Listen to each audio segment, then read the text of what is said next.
এই মুহূর্তে পৃথিবীর এক প্রান্ত বর্ণাঢ্য আয়োজনে বরণ করে নিচ্ছে নতুন বছরকে। অন্য প্রান্তের মানুষ এখনও অপেক্ষায়, ঘড়ির কাঁটা শূন্যে পৌঁছানোর। বছর উদযাপনের যাত্রা শুরু হয় কিরিমাতি দ্বীপে, আর শেষ হয় যুক্তরাষ্ট্রের বেকার আইল্যান্ডে। এই পুরো যাত্রার সময় প্রয়োজন হয় একদিনের বেশি, মোট ২৬ ঘন্টা।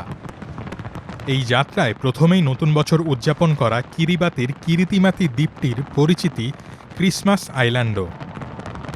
এরপর নতুন বছরের শান্তি, আশা ও আশীর্বাদের স্বপ্ন নিয়ে ২০২৬ সালকে বরণ করে নিয়েছে টোঙ্গা ও নিউজিল্যান্ড। নিউজিল্যান্ডের চ্যাথাম দ্বীপপুঞ্জের প্রায় ৬০০ বাসিন্দা এরই মধ্যে স্বাগত জানিয়েছে নতুন বছরকে। এছাড়া নিউজিল্যান্ডের দক্ষিণাঞ্চলের ওয়ানাকা শহরে সঙ্গীত উৎসবের মধ্য দিয়ে হাজারো মানুষ নেচে গেয়ে নতুন বছর শুরু করেছে।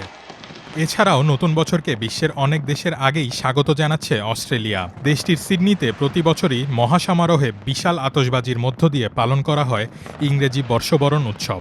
তবে এবার ডিসেম্বরে সিডনির বন্ডাই সৈকতে ঘটে যাওয়া বন্দুক হামলার কারণে এই উৎসব পালনে নেওয়া হয়েছে কড়া নিরাপত্তা ব্যবস্থা।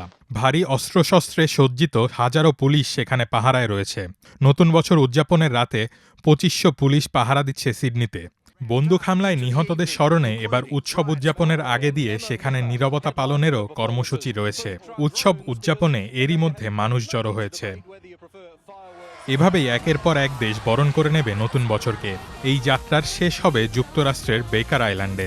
দেশটির মানুষেরা সবার শেষে স্বাগত জানাবেন ২০২৬ ইংরেজি নতুন বছরকে।